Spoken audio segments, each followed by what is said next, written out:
సృష్టికే దీపమా శక్తికే మూలమా సింహరథమే నీదమ్మా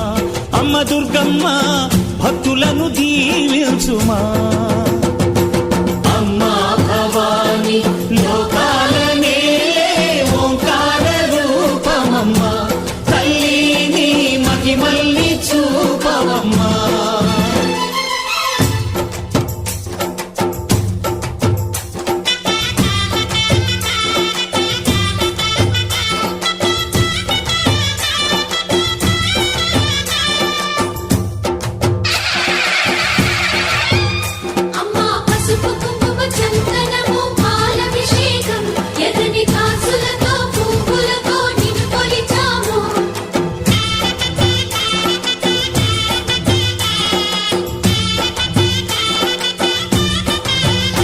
అమ్మా చందనమే పూసిన